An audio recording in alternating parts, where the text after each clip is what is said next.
Welcome, everybody.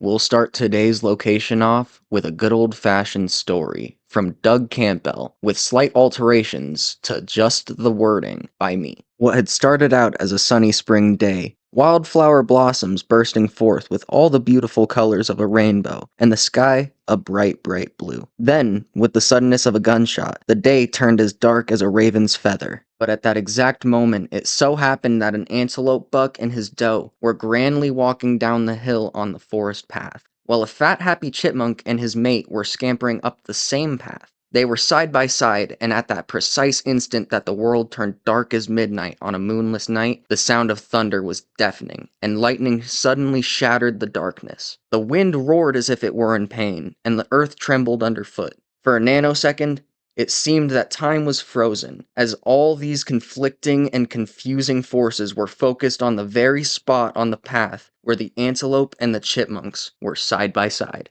Now that minuscule particle of time vanished as suddenly as it had happened. There was a bright sunshine again, the wind was soft and silent, the earth was again firm underfoot, and the birds sang as if they've just awoken. The wildflowers were as bright and beautiful as before, if not even more so. But on the forest path where once had been four separate living beings, there was now something quite different. The four critters had become two. Behold, there on the path was the very first chippelope pair ever. Happy, soft, and furry with large fluffy tails and perfect little sets of antlers. These new critters scampered around the land. It was quite a sight, and I'm told that the chippelopes ran here and there bumping into redwood trees and other things as they tried to adjust to their new headgear. Finally, dizzy and tired, they sat down and surveyed the surrounding forest in an almost regal manner. They liked what they saw. You could tell by the way they wiggled their whiskers and the smiles that spread across their fun-loving furry faces. The male shook his antlers once more and tested to make sure they were really firmly attached and set out up the hill. When Chester the First made his way up the forest path, he began to realize that he was a very unique critter, and would have to behave in a wise and careful manner if he and his mate Rose were to survive in this world. He would only come out at night, or very early in the morning from now on. He just somehow knew that he would have to become a really elusive critter. He could find happiness coming out of his den in early morning mist, shaking the dew off his antlers before scampering out to enjoy a bite to eat, then diving back into the hidden den to contentedly snooze the day away. This has been the lifestyle of all chippelopes since the time of Chester the First and Rose, as they would be known in time. This is why they are to this day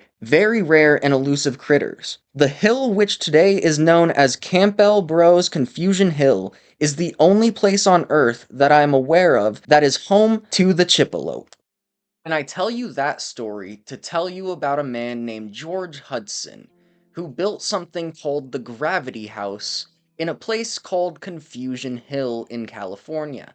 This man, who we're just going to refer to as Hudson from here on in, he wanted to build a place similar to the Oregon Vortex or the Santa Cruz Mystery, where it's just so bizarre that so many people want to come and visit it. He wanted to create an attraction, and in his own words, he wanted to find a special place, similar to everything that's found throughout nature, where some laws of nature just don't seem to line up for some reason. And he wanted to explore that and try and exploit that. And he found Confusion Hill. There are some really crazy theories behind how this gravity house actually works. Same with the Oregon Vortex and the Santa Cruz Mystery. They're not confirmed on how they work, but there are some crazy theories on how this works. Let me just read a couple of them to you real quick. I've got them pulled up right here. So, concentrated iron deposits, meteorite in the ground. Those kind of, I guess those can make sense. Unique combination of minerals. That also kind of makes sense, yeah. Buried alien computer.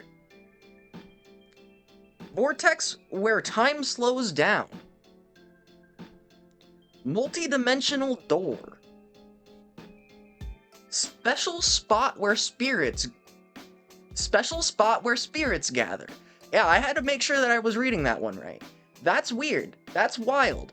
there are some crazy theories on how this place works. And this place is where that story that I told at the beginning of the video actually comes from. The Gravity House on Confusion Hill was bought by Doug and Carol Campbell in 1999, and was kind of just expanded on. There's a lot of different various attractions, including stuff for kids all the way up to adults. But in my opinion, the main thing that is worth a look at is the actual Gravity House itself. It's just a crazy concept to me, and I love it. I absolutely fucking love it. Oh, but don't get me wrong at all. The 40-foot statue that was chainsaw carved out of a redwood tree is crazy. That's just wild to me, and fucking cool. And I tell you about Hudson and Confusion Hill so that I can tell you about a man named Alex Hirsch, the creator of a beloved, amazing TV show, children's show, animated show, called Gravity Falls. And if you haven't watched it, I sorely suggest it. It is probably my favorite cartoon show ever. I watched it growing up, it's amazing. But it's not ever 100% stated or actually confirmed and set in stone, but it's believed that Alex Hirsch got his inspiration for Gravity Falls from Confusion Hill, along with various other attractions like the Organ Vortex and so on. Like, all of those gave him the inspiration behind this. And truthfully, I know that the Organ Vortex would make more sense for it to be the actual, like, direct inspiration for Gravity Falls, due to them both being an organ. But truthfully, I believe that it was just more so, like, all of the attractions, all of these various different attractions found throughout the world, throughout the states, all of them, I believe, gave the inspiration of this amazing mystery series to Alex Hirsch. But with all of that out of the way, thank you all for watching the video. I really, really appreciate it, and it means the absolute world to me. I don't know what to say. Like, I love making these videos, and I love just kind of sitting here talking and finding new stuff out and exploring all these different places. Kinda frustrated, but that's life lately. Spending time saving money so that I make it. Ain't no breaks when you're speeding through life, and sometimes the mistakes is what lets in the light. Look,